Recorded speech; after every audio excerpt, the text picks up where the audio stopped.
All action arises from the volition of the will and is directed by thought and emotion.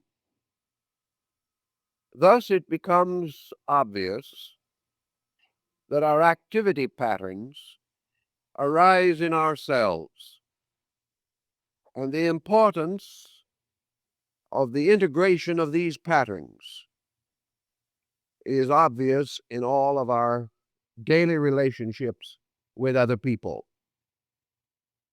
It becomes evident that the individual with a purposed life must have a purposeful pattern.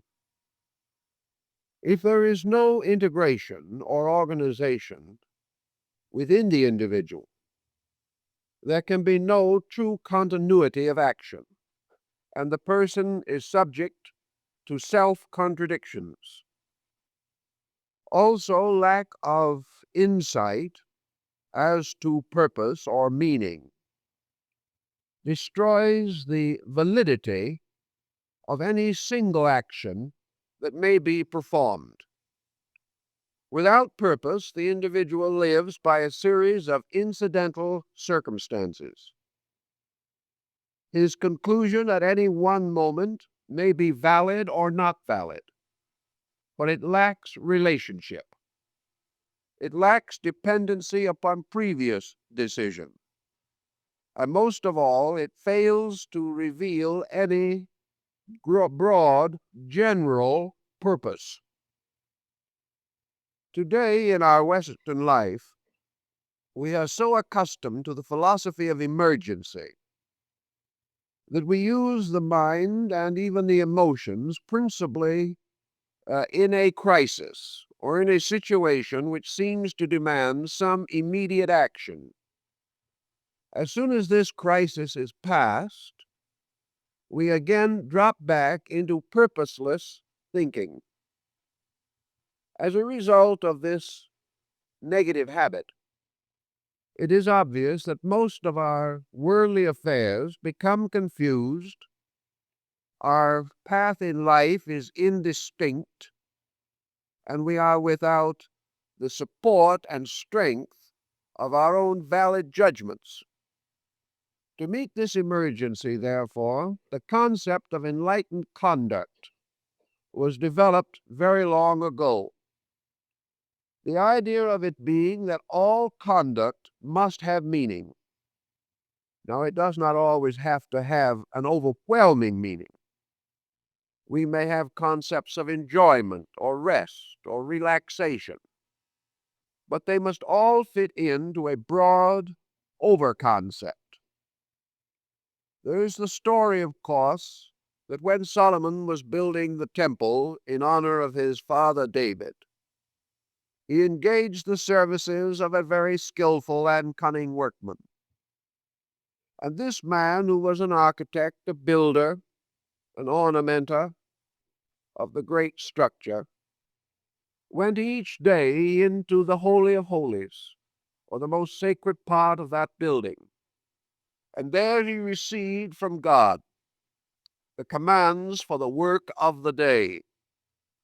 And he received a kind of plan, which was anciently called a trestle board in architecture, on which the design for the day's work was faithfully set forth.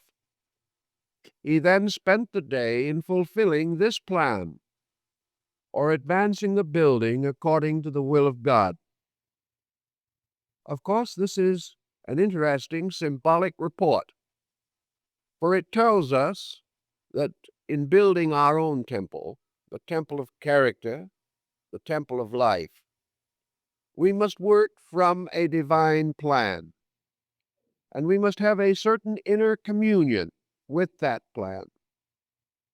We must offer ourselves to the fulfillment of that plan. And the major works that we perform should be consistent with the grand purpose, which is the building of the temple of human character and happiness. Without such purpose, without such interludes of communion with the source of all purpose and all plan, the individual drifts. And in drifting, he becomes victim of all these different circumstances which arise from weakness, or from indifference, or from failure to have a clear insight as to the meaning of the things that he does. Now, in our discussion this morning, we want to take into consideration two aspects of conduct, which I have called in the subject of the morning positive or active and passive. Now, active conduct bears upon the individual's relationships with the world around him. In activity, conduct moves from the person out into his environment, setting in motion causations, bringing about the harvesting of results. This motion of conduct into manifestation, therefore, causes the individual to appear as he is seen by others. It bestows upon him this thing we call temperament, which we may expect to have a certain consistent manifestation. The active phases of conduct, therefore, must include the organization of the life we are living. It must include the vision of the reason for the day's work. We are here with certain labor to perform, and almost always the labor of the day is in some way related to the labor of past days. We have brought projects to varying degrees of completeness. We have brought our own temperament and conduct to a certain level of integration. And from these foundations we proceed to build further. And the work that is not finished today will be projected into the tomorrows that lie ahead. But there must be a relationship between yesterday and today. There must also be foundations established consciously and purposefully in order that tomorrow the building will proceed. Generally, we are indifferent to this pattern, but we must recognize the basic concept of a dependency between that which we do and the result that comes from action. The moment an action is set in motion, the individual, to a degree, loses control of it. It passes into a series of effect consequences. While the action is suspended, the effect is suspended. Once the action is performed, the effect also is released. Thus, all actions become the basis of further action. And in many instances, action today becomes only the basis of correction. We must tomorrow or the next day remedy the mistakes of today. Now, some mistakes are rather easily and cheerfully remedied. Others are not.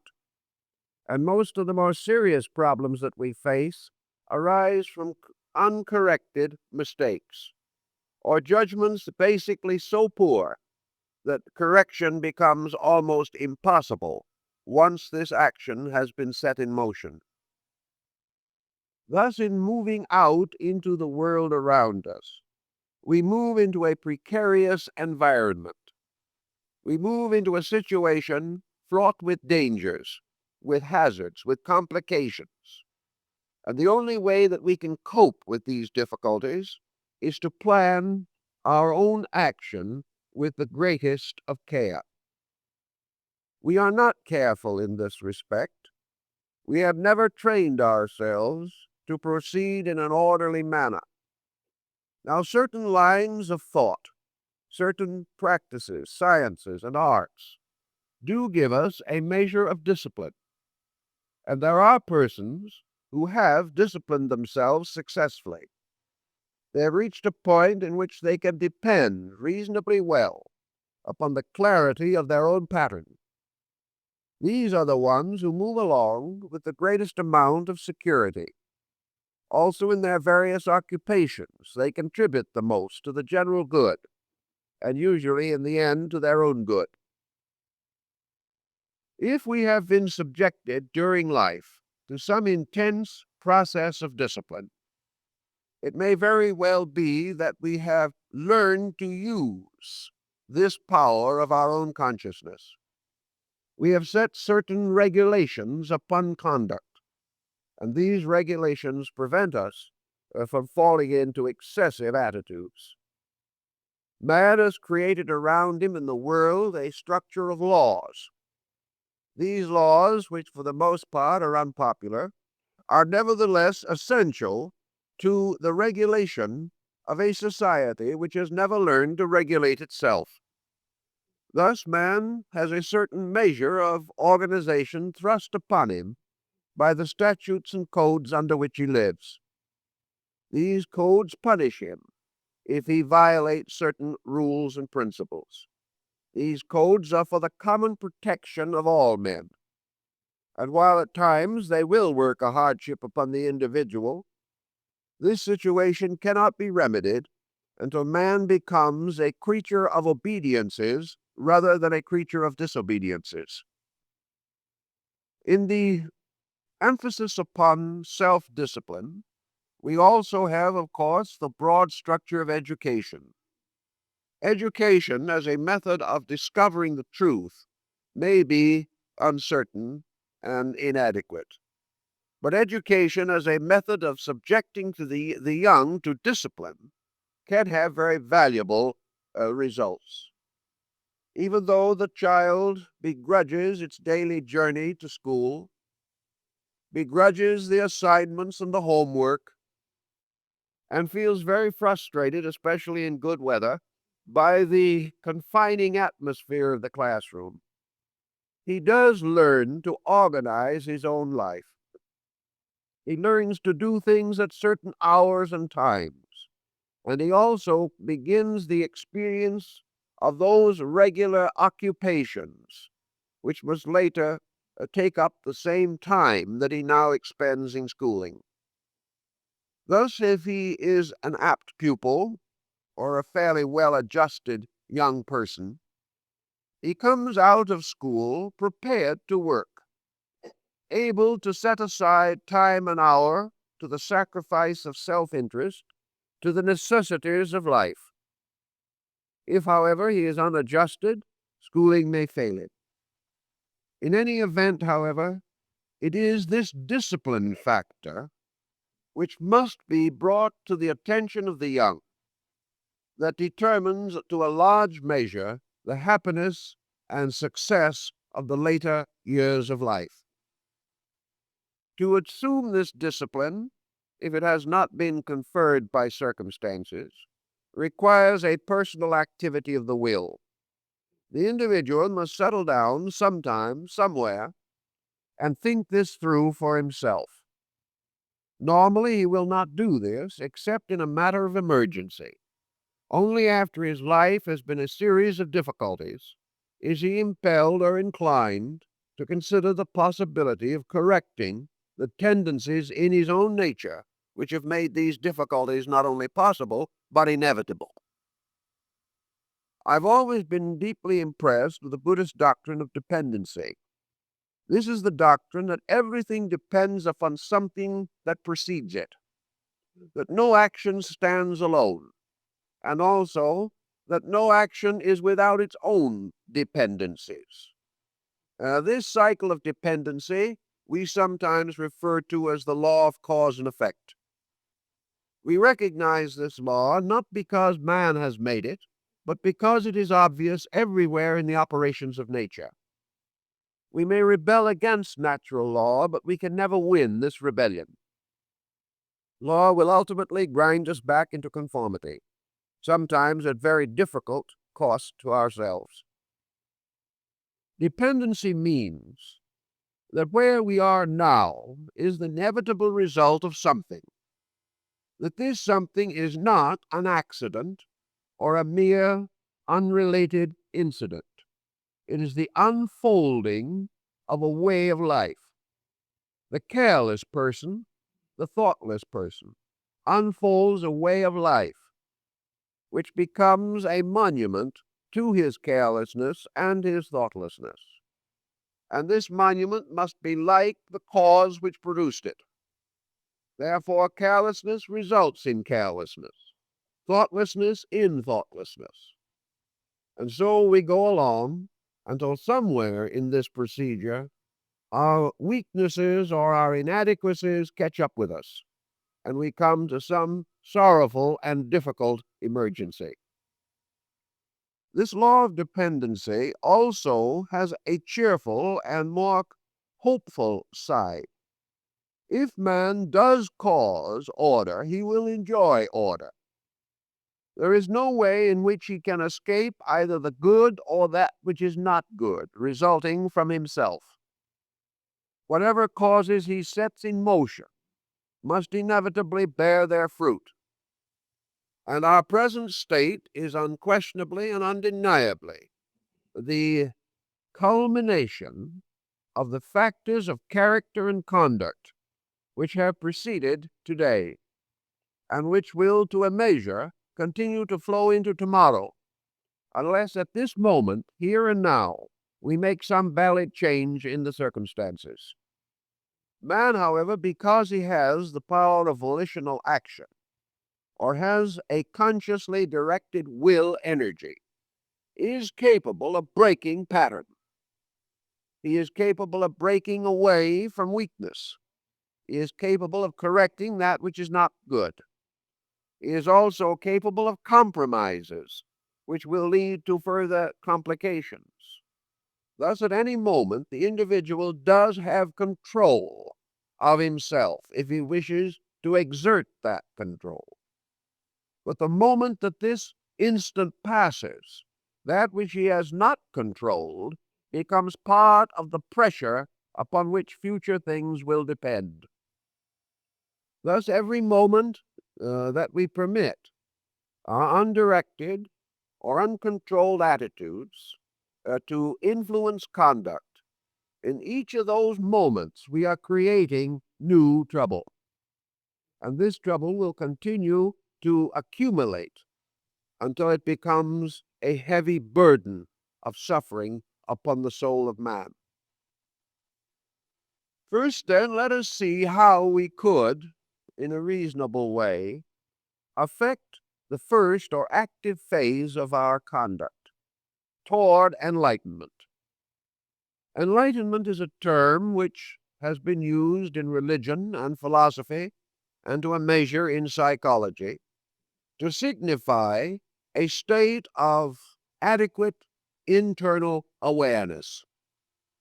The enlightened person is the person with insight, the person who possesses the power to judge value and to discover value. The enlightened person is therefore one who has come to certain decisions and has arrived at them through experience or insight, or perhaps both, and has come to the conclusion that certain things must be done. If his conclusions are correct, he is an enlightened person. This enlightenment is a dynamic, and many systems of comparative thought have pointed out that what the individual actually knows, he is almost certain to do. Thus, true knowledge, and in this case, true knowledge of enlightened conduct, must almost certainly produce action consistent with it. A person who wholeheartedly and whole-souledly knows a thing, believes a thing fully and completely, this person will act in accordance with that which he believes. How does it happen, then, that numerous persons with elegant and wonderful beliefs are apparently doing nothing, and more than that, are compromising or contradicting their own convictions at every step of life? Convinced that generosity is a virtue, they are selfish. Convinced that tolerance is desirable, they are intolerant. Convinced that broad-mindedness is desirable, they are narrow-minded. And also convinced that they live in a world ruled by law and order, they live an unlawful and disorderly existence. How does this happen? There can be only one answer to this kind of question, namely that the person claiming to know does not know. He is operating from the level of what he really knows. And what he really knows is not the same as that which he mentally claims to know. The reason that action can be inconsistent with credo is the fact that the credo is not known to be true. Now, how would we change this situation? It's hard to tell a person that he does not know that the golden rule is valuable. It is difficult to tell him that he does not know the integrity of the Sermon on the Mount. It is difficult for us to assume that this individual does not know the importance of the Ten Commandments. He knows these things. He has read about them. Perhaps he has been a faithful churchgoer for years and has heard them discussed repeatedly. If he has been confirmed into a religion, it is very likely that he has taken an obligation to obey these rules. He is well-intended, good-hearted, cheerfully accepting, but still he does not conduct himself according to these things which he holds to be sacred and right. To the average person, there can be no authority more important than the authority of God.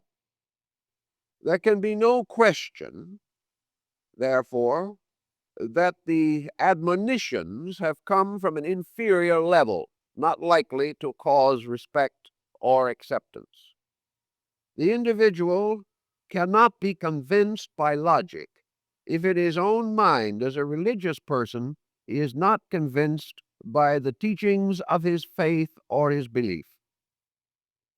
Thus it is wrong to hold out the situation that if the individual was presented this information more forcibly, he would accept it. He cannot be presented with the information more forcibly than to have it revealed to him in the religion he holds to be true, the philosophy which he most definitely believes, the psychology to which he turns in time of trouble, or for that matter, from the world experience which is founded in the great traditional patterns. Now, as an exception to this group, of course, we have the intellectual who perhaps is a skeptic on most subjects relating to religion. For him, perhaps, the problem is more difficult. But the majority of persons only wear their skepticism on the outer parts of their personalities. In emergencies, they go back again to the devotions and values which belong to their people. The reason, then, that the good instruction, the faithful ministry of great minds, the sacrifices of the teachers, the seers, the sages, and the saviors, the reason that these great messages, these great consolations of spirit, have not been able to change the course of the average person's life effectively is because the person does not actually accept them. He accepts them with his mind, he accepts them with his emotions, but he does not permit them to become the undisputed regulators of conduct. He has not experienced them as sovereign truth. He has accepted them merely as intellectual statements. Acceptance and memorization are not the same. We may remember the best and still practice the worst. The answer lies in the transformation or transmutation of a thing accepted mentally into a deeper and more important meaning directly applied to conduct. The spirit is willing, but the flesh is weak, St. Paul tells us. And it is true that our good intentions are often shipwrecked by circumstances. Many individuals will say, if this was a different kind of a world, if people treated me differently, if I had more security around me, I would be able to practice more adequately the values which I believe within myself. This, of course, is a sense an obvious statement, but again, it is not a true statement. If it were not for the difficulties around us, the problems that beset us, and the constant turmoil of our world, we would not need these internal instruments of validity in order to make life valuable. If we had no temptations, we could probably remain virtuous. If, however, we are unable to withstand the most immediate and instant temptation, our virtue is inadequate.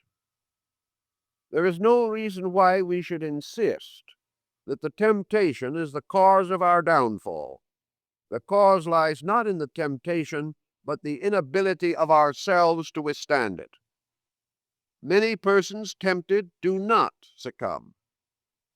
They have certain value.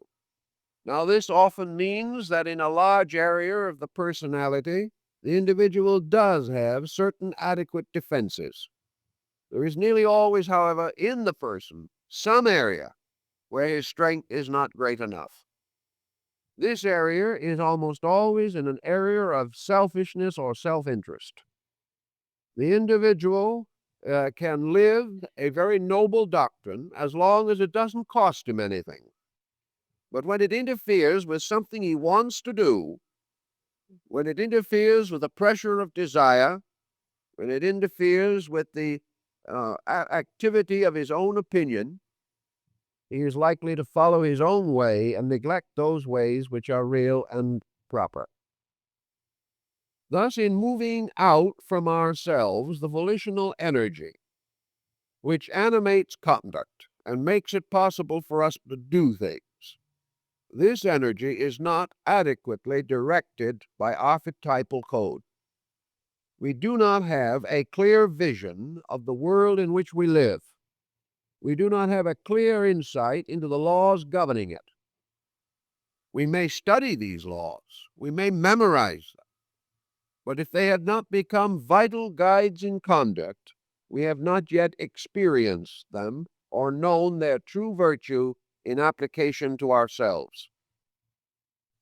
Thus, we have a continuous struggle between the values which are gradually becoming known to us and the insistences of our own appetites. And in most cases, appetites win at least partially, with the result that results in themselves are inadequate, at least partially. The problem then lies in attempting to frame some way of moving energy from within our own natures into action without violating the principle of right and wrong. This means, to a measure, that the person has to have a fairly solid support within his own nature. Nearly always, weakness arises also from a degree of ignorance. Ignorance is a very complicated word, and one most people do not like to have applied to themselves.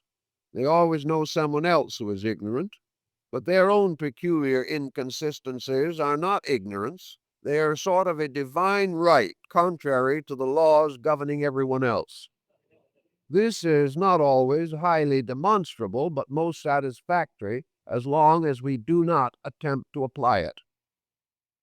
Actually, then, this ignorance has limited us in our appreciation of value.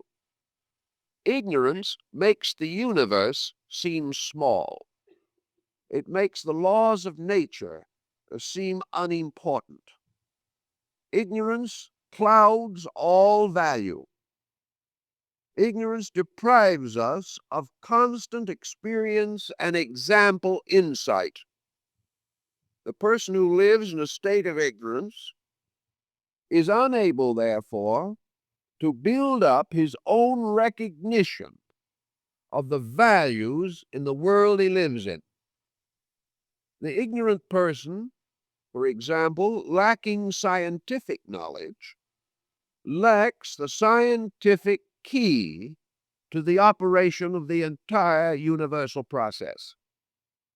One thing a scientist generally does acknowledge, namely, that whatever be the principles, energies, powers, or beings at the root of life, life is orderly,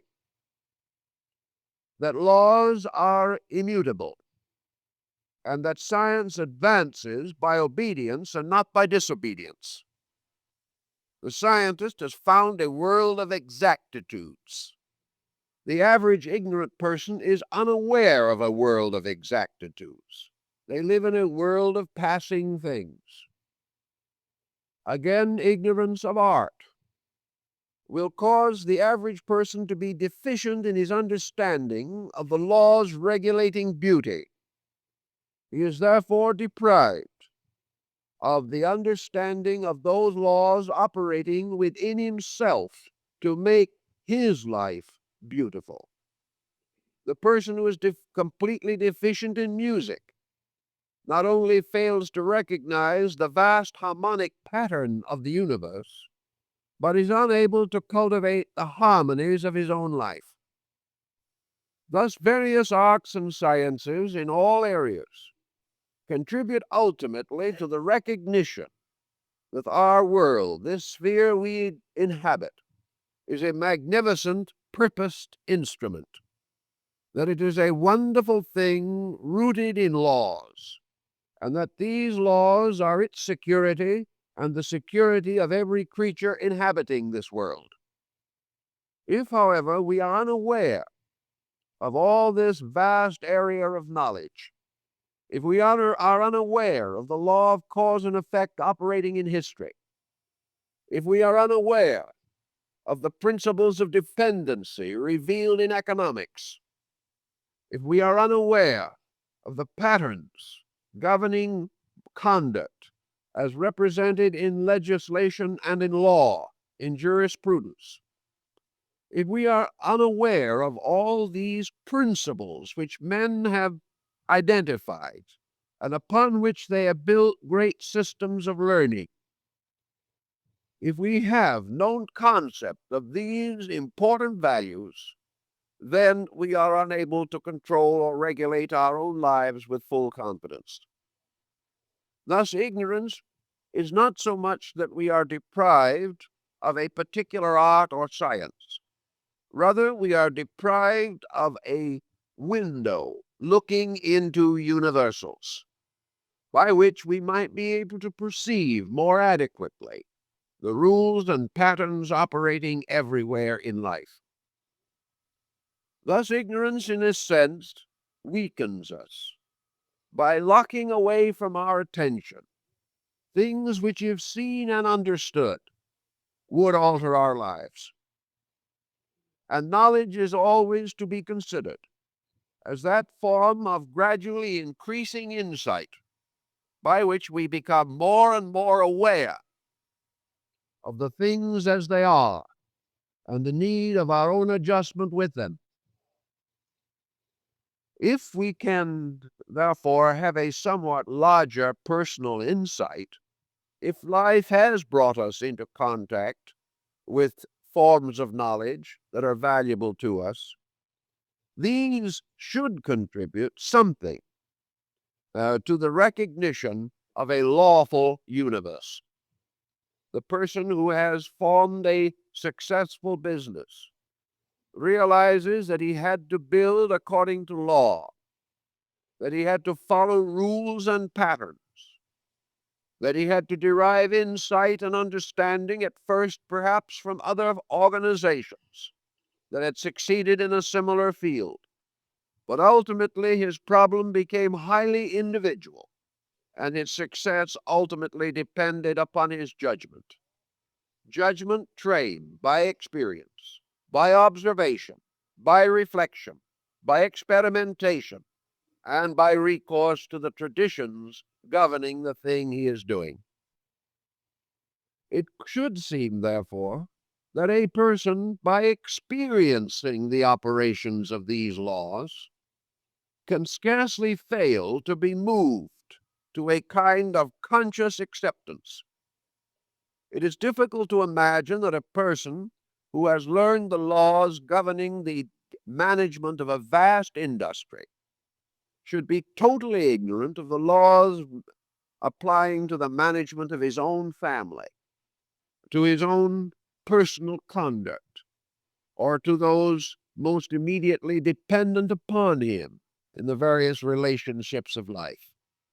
To be able to run a business well and have wayward children is a very peculiar contradiction. Yet it is not an uncommon thing to find in life, because we have not learned to transfer patterns. We have not learned this law of analogy, by which we can apply principles known in one thing to the operations of another thing.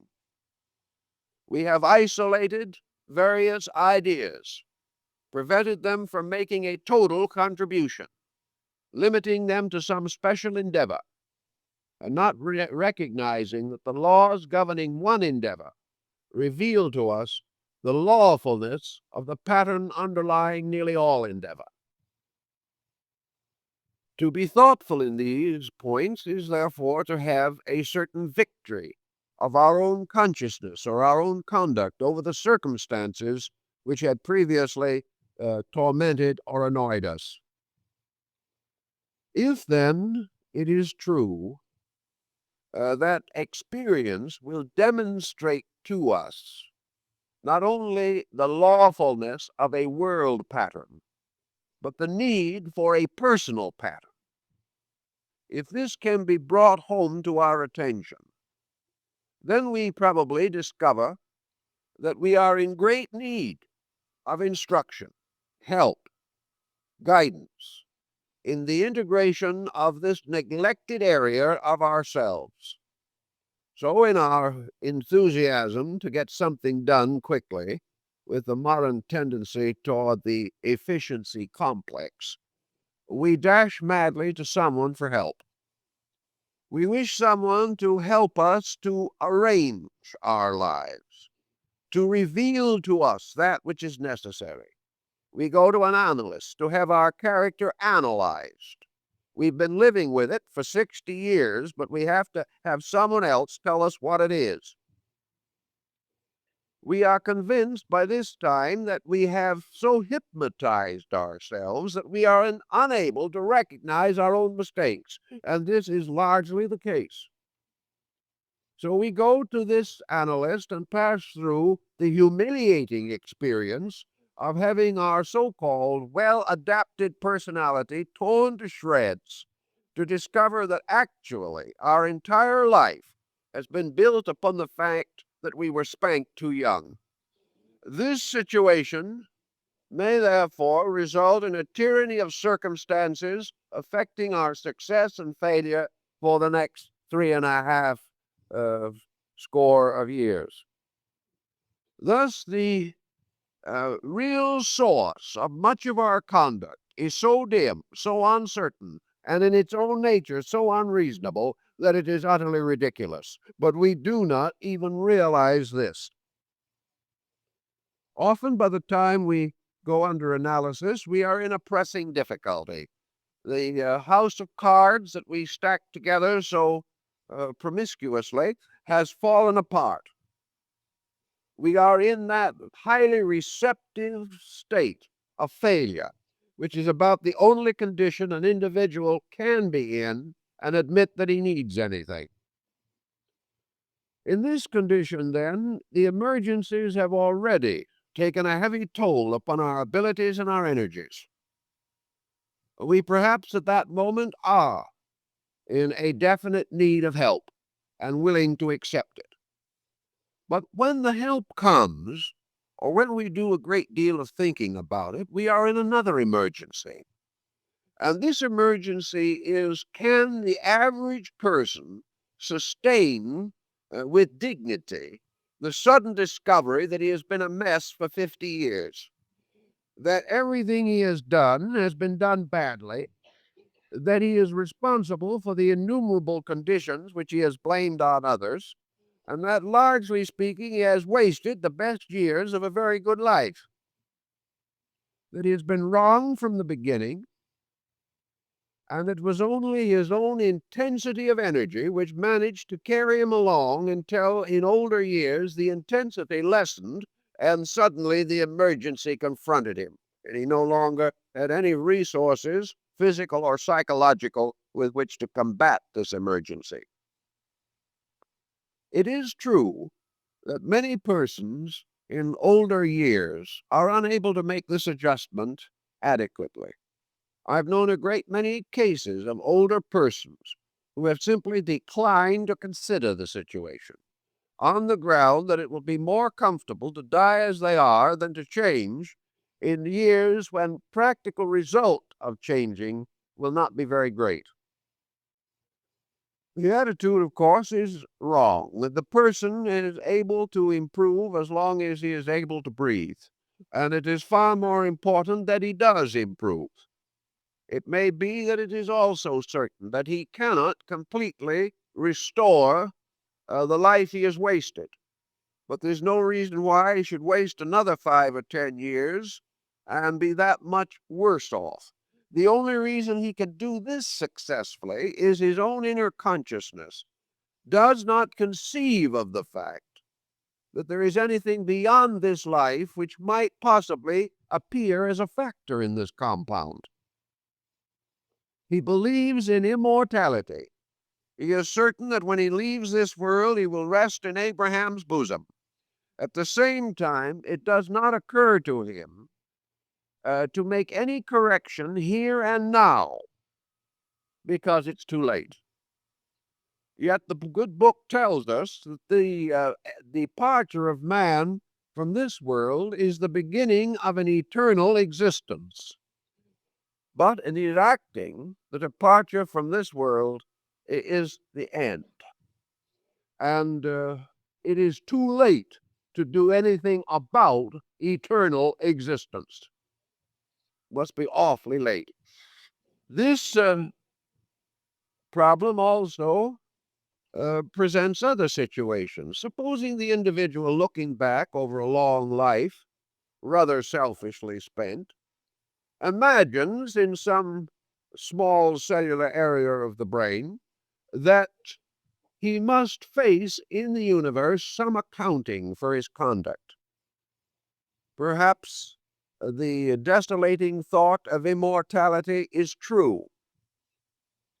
Perhaps also this individual, having certain training in that direction, believes that the universe beyond consists of punishment and reward.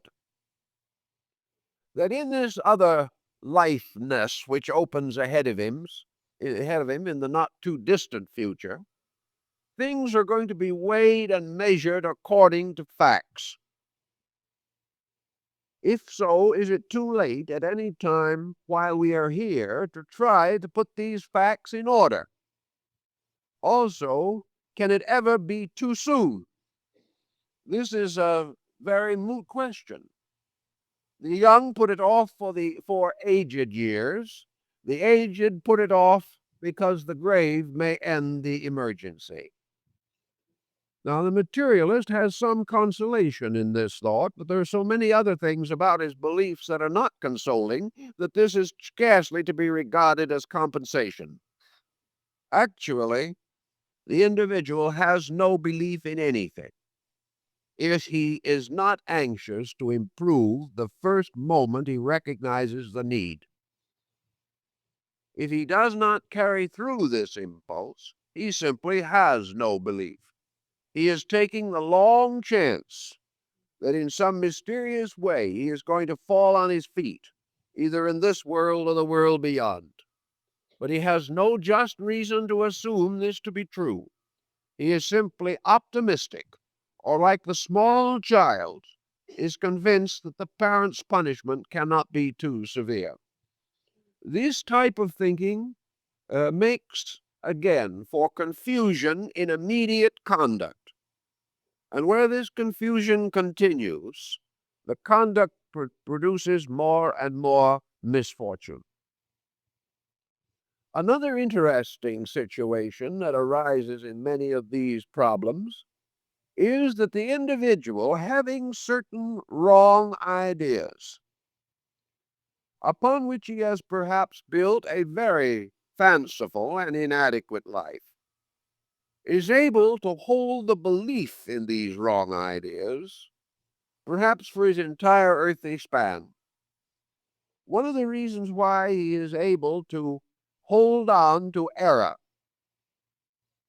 and not discover that he is wrong is the cautious and careful manner in which he administers his own knowledge. The individual has a certain internal defense structure. Though very few people are willing to submit their unformed opinions to any clear criteria. Most simple statement is that the individual holding certain beliefs is careful not to apply them, especially in areas which he has every reason to believe will reveal the inadequacy of these ideas. Thus, we have a series of inward convictions which we carefully suspend and isolate. We will not test them. We will not trust our own weight upon them. For something inside tells us that they are not right or not adequate. So we remain theorists. We talk about everything. We think about everything.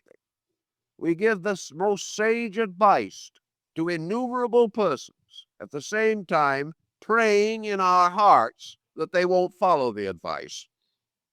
Because if they follow the advice and they come to trouble, then we will be to blame.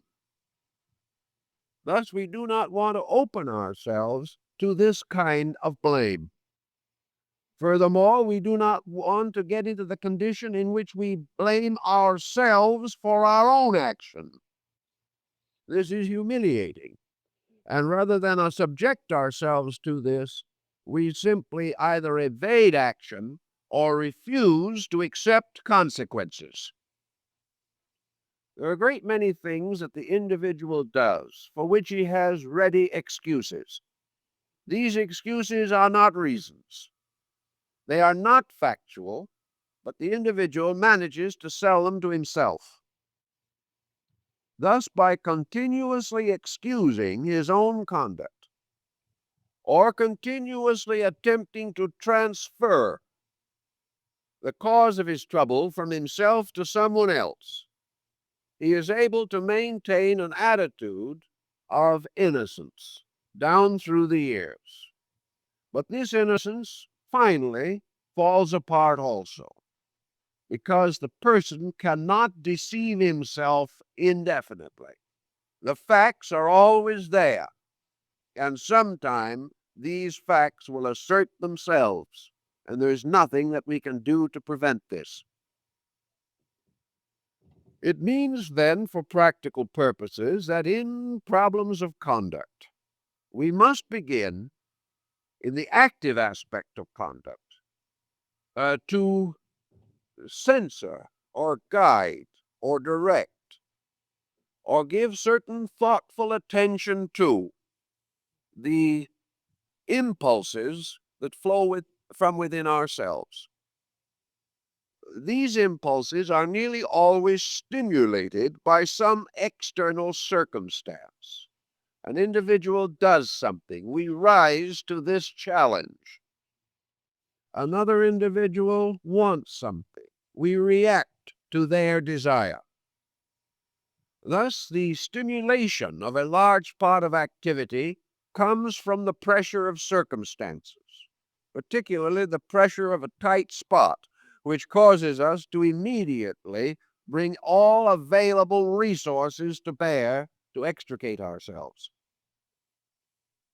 If we merely release patterns or energies because of the challenge of externals, each incident stands alone. Tomorrow it is one problem, the next day it is another. Each one we meet according to the emergency of the moment. And for lack of pattern, one solution contradicts another.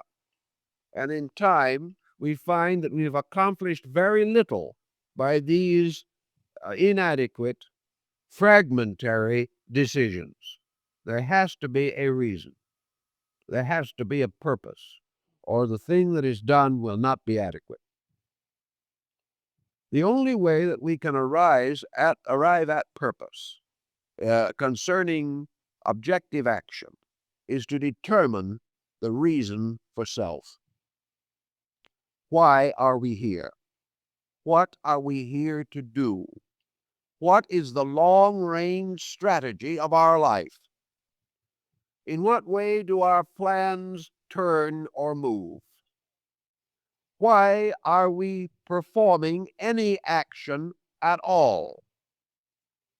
Is action merely for the sake of food and clothing and shelter? Is action merely some possible way of paying the bills of today while we contract the bills of tomorrow and try to escape the creditor who presents the bills of yesterday? What is the strategy behind life? Are we here for any purpose that we know? This, in many instances, brings a rather negative reaction. The average person cannot state a clear purpose. If he is able to state it at all, it is inadequate.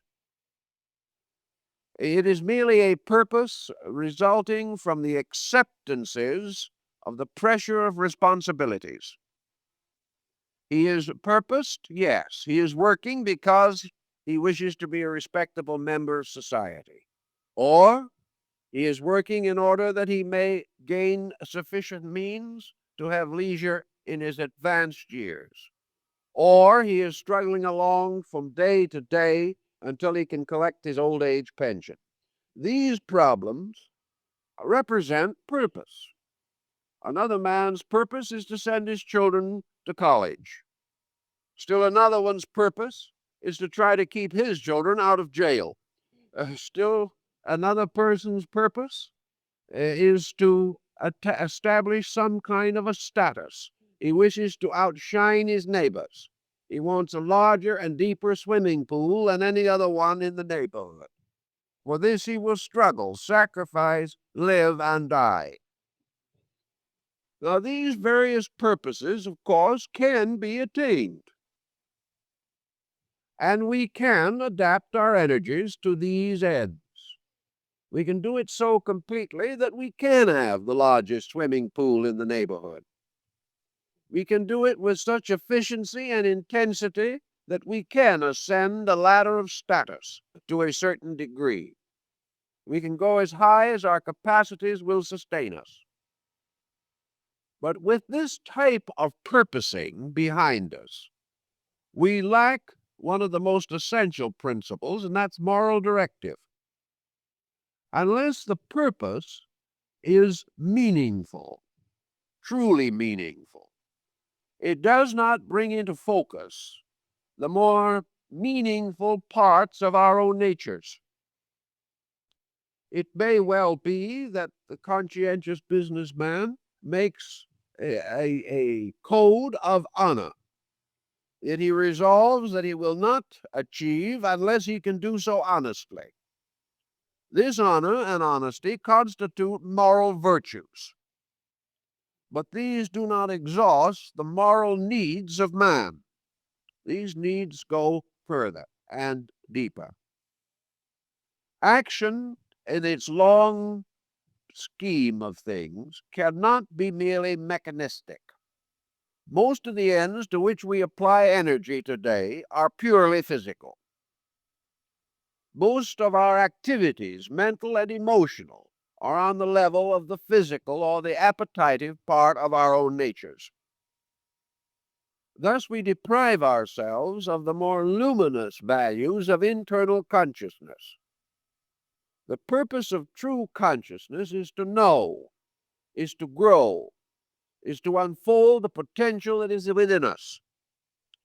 That type of progress in life, which does not imply any need for the increase of internal understanding, is not adequate to a human being and must result in dissatisfaction, contention, and despair at some time in life. Pattern, therefore, is growth through experience. By having the largest swimming pool, we may learn something. We may possibly learn that a smaller pool is more satisfactory. But whatever we learn comes as the result of experience. This learning, in turn, must become part of our inner life. It must enrich the motivations by which we are impelled to action. Therefore, it is learning through experience that helps us to mature the activity of our own beings.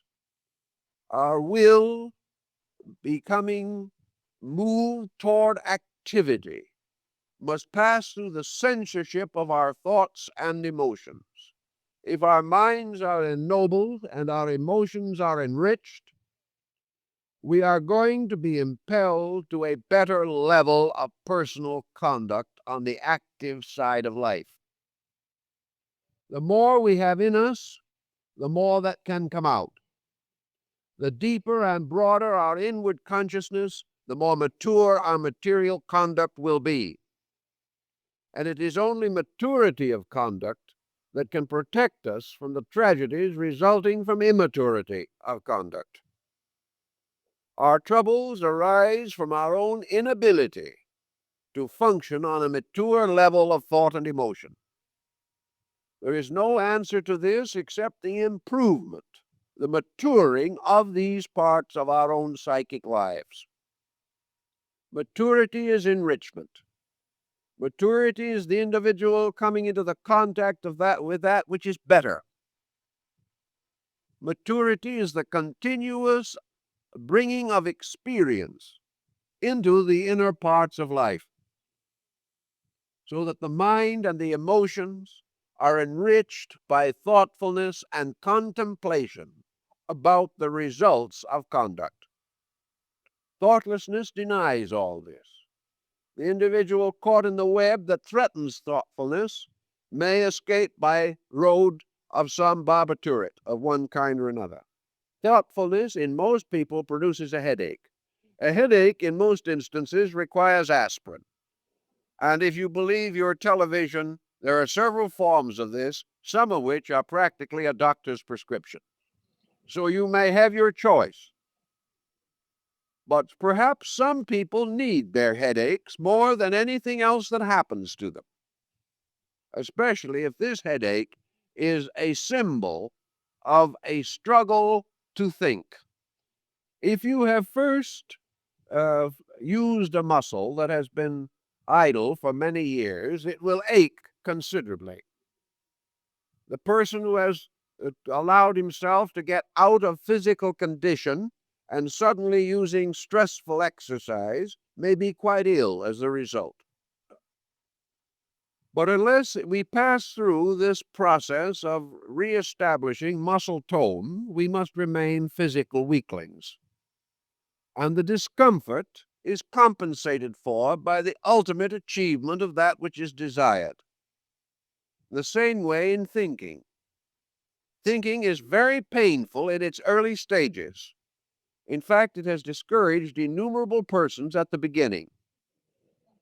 However, if we work with it carefully over a period of time, we can develop what someone has called the thinking muscle until it does things for us the way we want them done.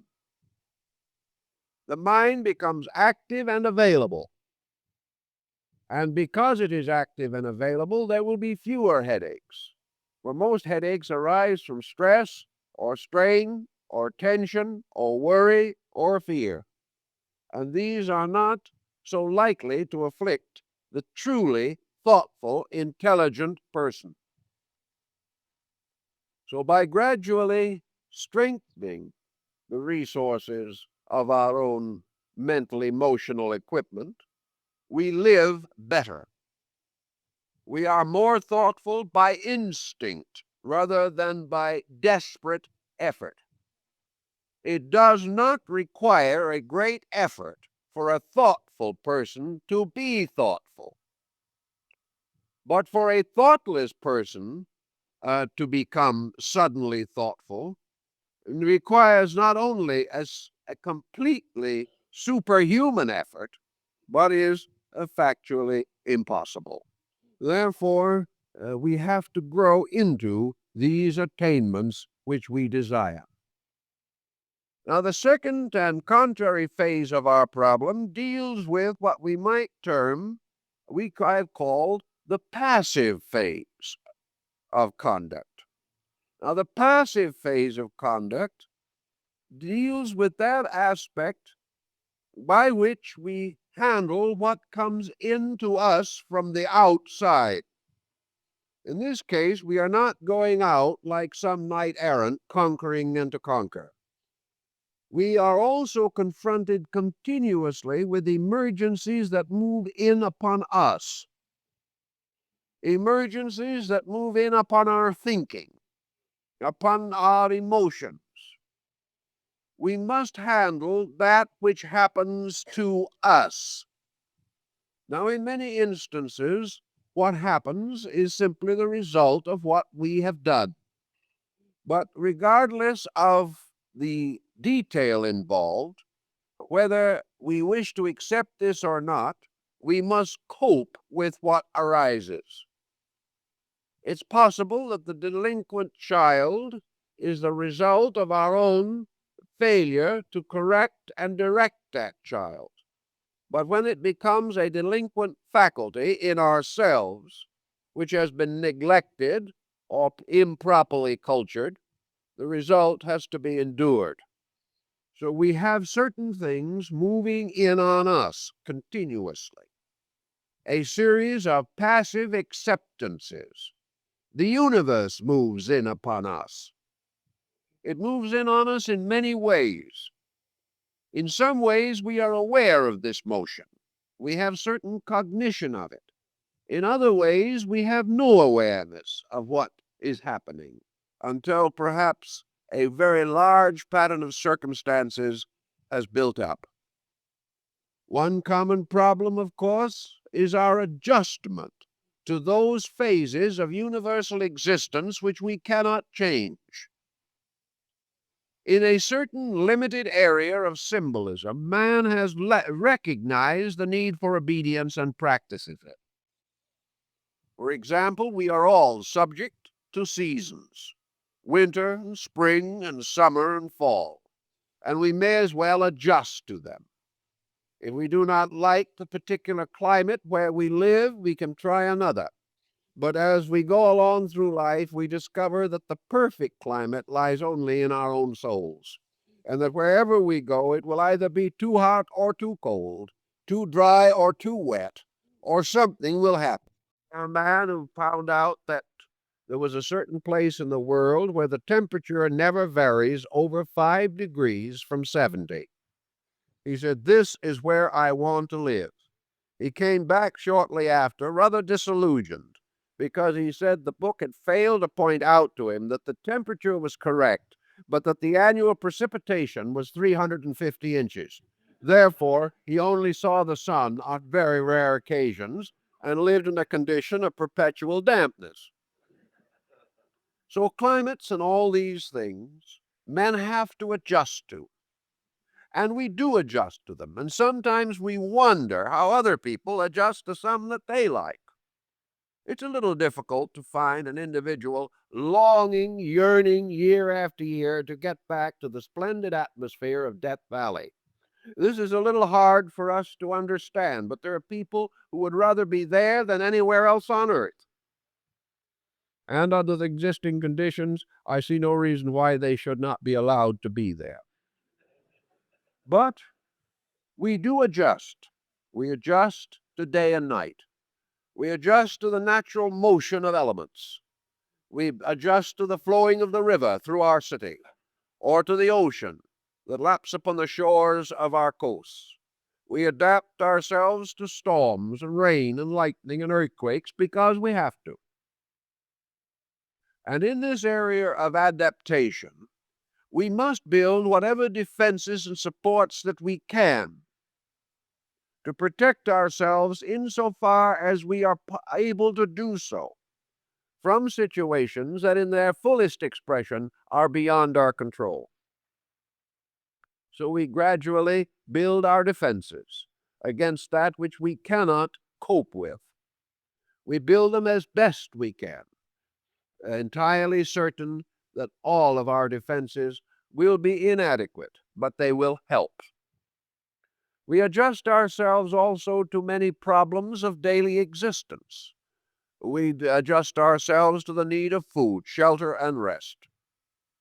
In an economic system, we adjust ourselves to the need of independent means, or to the various problems of earning that which is required. So we do have certain acceptances. And these acceptances are, for the most part, not especially painful. We do not get too excited over the weather. We talk about it all the time. But as Mark Twain said, we never do anything about it. But we do have a measure of true acceptance. In the passive phase of our own enlightened conduct, we must also recognize the importance of being able to accept without stress or strain.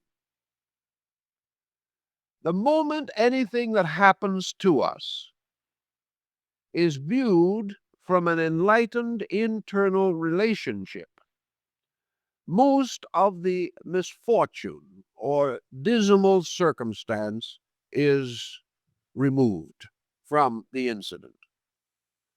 For example, if everything in life becomes meaningful, meaning takes preferment over pleasant or unpleasant. A thing which brings to us the knowledge that we want is always worth what we have to pay for it. The individual who wants to have his better status home must carry the heavy financial worries and problems attendant upon this level of living. He may feel that it is perfectly fair bargain, that he is perfectly willing to worry himself to death for 50 years in order to live better than his neighbor. If that is his decision, that is his decision. We are quite willing to earn most things, but we like to think of payment as being a kind of coinage that we can spend as we wish to, not as we should. Now, this other kind of coinage that arises from experience is not so easily expendable on trivia. Therefore, we are not so much interested in it. But it is also definitely true that much of the bite can be taken out of misfortune if the person recognizes its educational value. If, when something goes wrong, the individual takes this circumstance, analyzes it, considers it fairly in terms of value, contemplates the mistakes which he made by which this situation was made possible, estimates the true relationship between his own selfishness and the fact that someone imposed upon him. If he studies these things carefully as the result of a crisis, he is liable to gain from this crisis a priceless enlightenment, which will ensure him a far happier and better life in the future. If he is willing to pay all that he makes for 50 years to maintain status, he should be willing to pay something for information that will ultimately bestow peace of soul, peace of mind, strength of understanding. These two are also valuable. They are just as valuable as the status symbols which he seeks to accumulate. There is nothing more valuable to the individual than the power to live happily with himself. And his ability to live happily with anyone else depends upon this. So whatever the price may be, a circumstance may well be worth its cost if it produces insight, if it adds up to an increasing power to handle circumstances. An experience or a problem only remains valueless if the individual rejects its value. If, when something goes wrong, we simply turn and accuse someone else, then we have rejected value. If, when something goes wrong, we excuse it in terms of the times in which we live, the prevailing problems of the day, or that perhaps we were somewhat deceived in this thing, when we settle down to the neat problem of excusing ourselves, what have we done? We have paid a heavy price for experience and then never collected. We have bought something and never allowed it to be delivered to us. We have paid the bill, but we do not have the product. Now, this is an extravagance that very few people can afford. When you buy something, you expect to get it, and you hope that it's going to have a guarantee on it.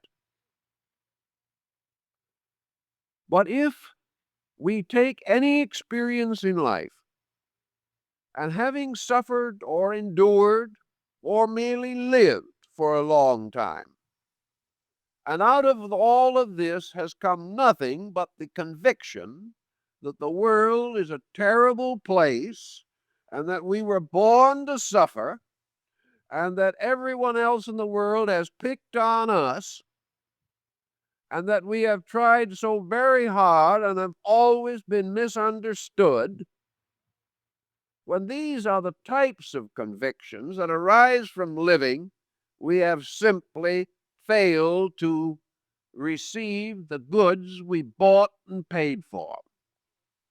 We have lived to gain something, and we have gained nothing.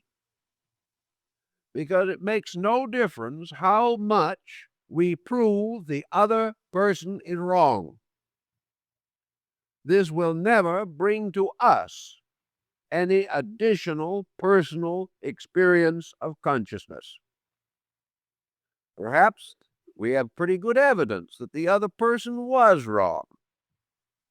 But this is not where the emphasis must be. A person who is wrong seldom accomplishes the magnitude of his own wrong without some help from somebody. And the person who has wronged us could scarcely have achieved this neat accomplishment unless we had contributed to it ourselves. And it is our little contribution that should be our principal concern. I remember a man came to me who was very unhappy because he had been cheated out of about $25,000. In the course of the conversation, he told me that he had made what he considered to be a very exceptional investment that had then gone exceptionally sour. What was the investment? He had decided that the best investment a man can make now is one that pays the largest returns. This is his first mistake. The second one was that he really believed that he could make 25% per annum on second mortgages and trust deeds. The company got his money and folded. The reason it got his money is because he wanted an unreasonable return on his investment. He wanted the kind of usury that he would scream if anyone did this to him. He would never borrow money from the company in which he had invested. He had simply cheated himself by believing something that was unreasonable, unfair, and dishonest. yet he is perfectly willing to consider that the other person is totally to blame. The whole problem in suffering and problem lies in this dimension. In one way or another, we must contribute to our own misery, or we cannot be miserable. And our important job always is to find out what we contributed, rather than to try to evade this responsibility by insisting that the other person has injured us. If we can find out our own mistake, any problem is worth its cost. And in life, these problems follow each other in certain regular insistency. But it is obvious and factual that the individual who has a reasonably developed internal understanding of value has fewer problems than the person who does not have this understanding. Problems belong to levels, and the worst problems are for those who think badly. If then we are able to accept what we observe, if we are enabled to have what I call here a certain passive side of enlightened conduct. What is this passiveness? It is the ability to accept without creating an intense defense mechanism against the truth. To be open inside to the facts that we need. To accept these facts, not as a calamity, but as the natural effect of causes, and to immediately endeavor to so improve from our newer understanding of these facts that we will not make the same mistake again. Actually, with most persons, mistakes fall in very small pattern groups. Many individuals make exactly or almost exactly the same mistake 100 times in the course of a life. This is not an exaggeration, because a certain attitude that is not sound, being applied constantly through the years to every condition that arises, will result in each condition going sour. Such persons believe that they are peculiarly plagued by the gods. They are not. They are simply the victim of an attitude which is basically incorrect. At any moment they realize this, they can release themselves from this vicious circle of inevitable consequences. Most individuals are not original enough to work out any very interesting or remarkable mistakes. The mistakes are exceedingly mediocre, rather commonplace, and mostly dull. They are just the good old-fashioned mistakes that have been recorded in history since the beginning of time. There is therefore nothing particularly remarkable that we have to watch for, nor does it take a highly skillful intellectual to estimate these mistakes. Anyone who can make them has intelligence enough to stop doing it. It does not require total wisdom to correct the average person's mistakes. He hasn't made the big ones yet. He will not make them until he has far more skill than he has now. His mistakes are rather small and for the most part, elementary. But he can suffer from them nevertheless. But within each person is the ability to do the next thing that he must do in order to grow. Nature has bestowed upon all creatures a kind of aura of futurity. The individual can move into the next state for himself with comparatively little pressure or need for adjustment.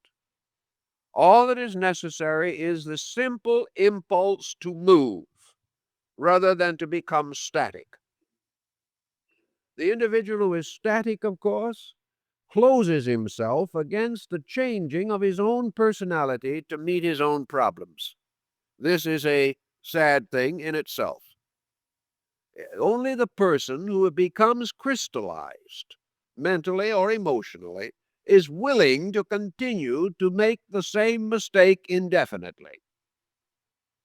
Or else perhaps he has been so badly conditioned that he does not have any insight at all into the fact that what happens to him bears any relationship to what he himself does. Such a condition is a very advanced condition of, of ignorance or lack of adjustment or lack of integration.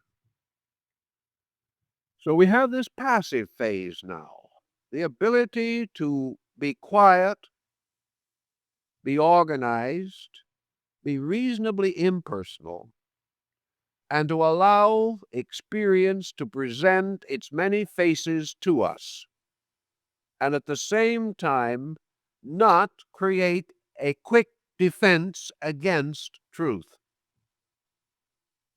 If we defend ourselves against truth, we have very little hope of peace in this world or anywhere else.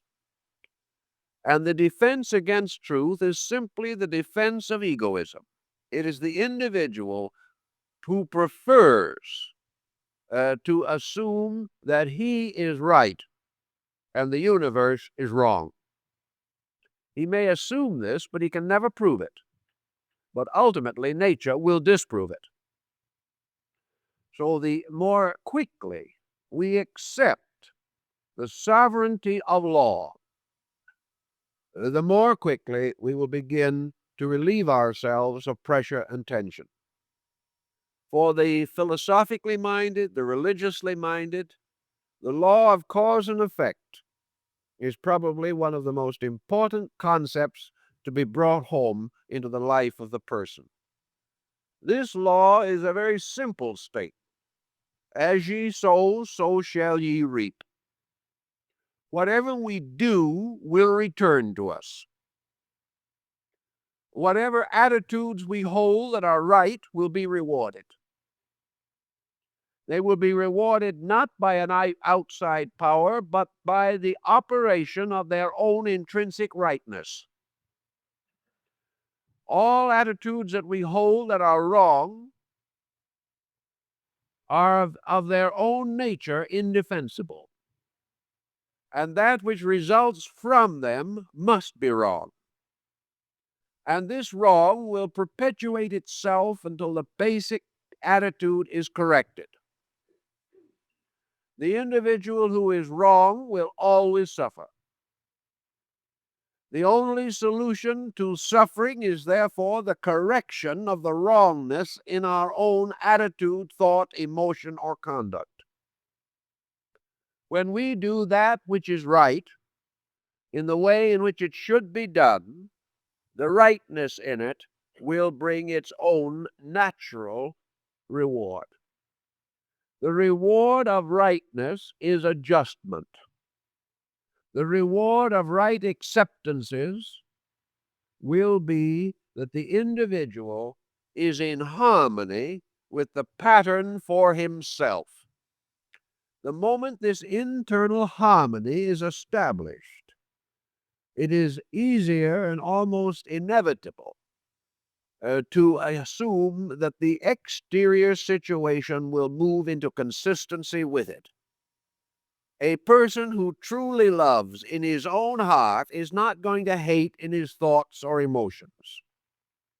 An individual who is honorable inside is not going to perform dishonorable actions. The reason he can perform the dishonorable action is that his own internal rightness has not been achieved. Many people believe that a code of self-discipline is a frustrating one, that it will lead to lack of social progress. This is, of course, totally untrue. For without integration within the individual, there can be no progress. There can only be a perpetuation of confusion, as we see it in our world and world affairs today. The things that are happening are not progress unless they are leading in some direction.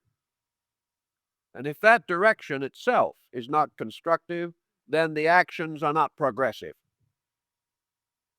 If then we are really concerned with this, our problem is always to be receptive to fact,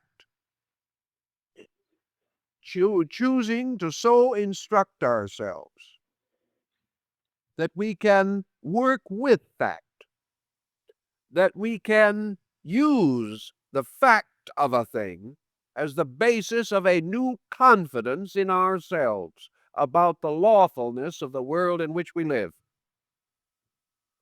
A fact is not cold or dead. A fact is simply a form of truth. To abide with truth is to live. To depart from truth is to perish. And the discovery of truth as we need to know it, and to the degree that it is necessary to us, this discovery is the principal purpose of life. The reward of finding it early is a long and peaceful life. But it must be discovered, for it is the true cause of enlightened conduct. And enlightened conduct itself is twofold. It is that we shall so conduct ourselves in the world that we shall have the natural admiration and respect of others, and so conduct ourselves within ourselves that our natures are constantly open to improvement, that there is no dogmatism, there is no criticism, no condemnation, by means of which we lock consciousness against experience. So if we are relaxed in our relation to the world, simply permitting the facts to lead, we shall usually come out rather well.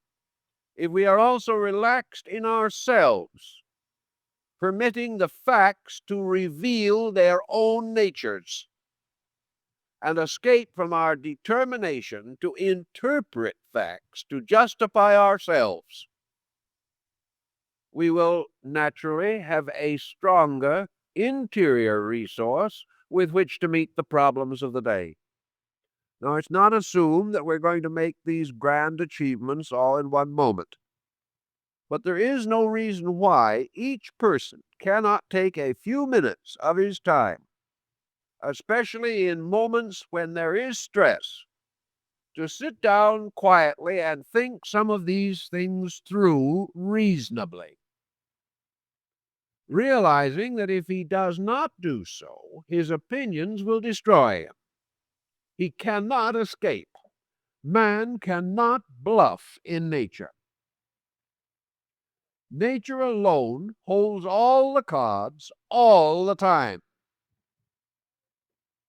Man cannot outwit nature.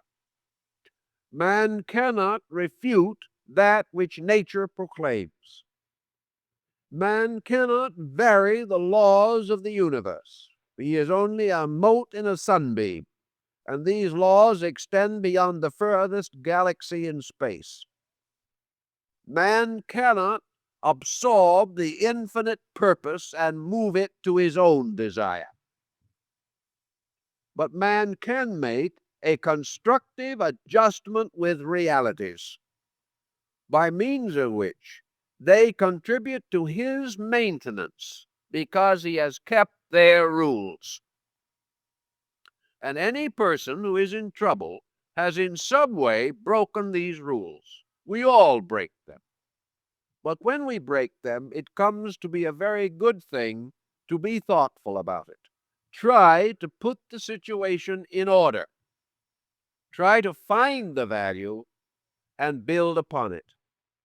If we will therefore outwardly act constructively and inwardly remain continually available for experience, so that we can impersonally and impartially weigh things and cling unto that which is good.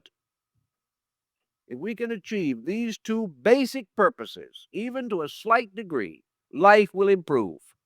And as we improve in these procedures, life will become steadily more desirable, more valuable to us, and we shall begin to understand that real status is that dignity, that natural aristocracy, which arises through total obedience to the universal purpose. For the truly great person is the one who has learned to obey the law, to live according to it, and to permit its continual unfoldment to occur within himself, so that he is constantly in motion, moving toward truth.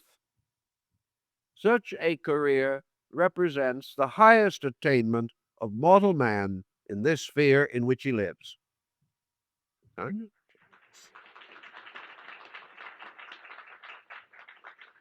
Now, I'd like to call to your attention our subject for next Sunday morning, which will incidentally be the first time for many years in which we've held an Easter Sunday service. So our subject will be From the Crucifixion to the Resurrection. The study of the early Christian mysticism relating to the story of Christ in the world of the dead, or as a church calls it, Christ in limbo, during those days between the crucifixion and the resurrection. There's a very interesting mysticism involved in this, and I have not noted that, as far as I can learn, that anyone has done much with this subject in many, many years, so that we're going to do what we can. I'd like to also announce that on Wednesday, March 29th at 8 p.m., our friend Dr. Framrose Bode is going to give a talk on Indian culture through the ages, illustrated with films prepared by the government of India and which are loaned to Dr. Bode for this occasion. I have a little note here as to what some of the films will be about, and there is something for everyone. Here is the films would include art, architecture, the Indian dance and music, and here's one for you all, feminine fashions. Now, what could be more desirable? Incidentally, I think there might be a good point here where I'm not particularly overwhelmed with Western fashions this season, and perhaps something of real grace and dignity will appear here as a panacea for the Parisian product, which is getting to be quite a bore. So we hope that you will be interested in this phase of the subject. I'd like to also call attention to the fact that the Birthday Club, which is one of the groups that is assisting our activities here at the library and building, of the Birthday Club, is holding a zodiac party this afternoon, honoring the sign of Pisces. Well, of course, that's a very honorable sign, as Milton says, for I am in it. And so, anyway, the luncheon is going to be at 1:30, and a program will follow. Ask in the lobby for the North Hollywood address of the hostess, Mrs. Betty Barry, and for a ride if you happen to need transportation. Perhaps even if you're not so much interested in the birthday party, you will enjoy the ride. Who knows? So anyway, if you need transportation, friends will try to help you to have it. I might add that after next Sunday, I'm going to Portland for 2 weeks. And if you have friends there, if you will let us have their names and addresses, we will be glad to send them programs. Also, we might mention in connection with the morning lecture our discussion in print, which you can secure at the table, Vital Concepts of Personal Growth. We think this would help. Also, our book, Self-Unfoldment. And as I say, don't forget Dr. Bode's discussion on Wednesday evening. And if your names are not on our mailing list, will you be so kind as to let us have them? This will be the last week in which the Egyptian exhibit will be in the library. Beginning next week, there will be an exhibit of Bibles, Bible leaves, and other material appropriate to the Easter season. So that if you're interested in the Egyptian material, we hope you'll take a look at it this Sunday, as this is the last week it will be available. Thank you very much for being with us. We hope to see you next week.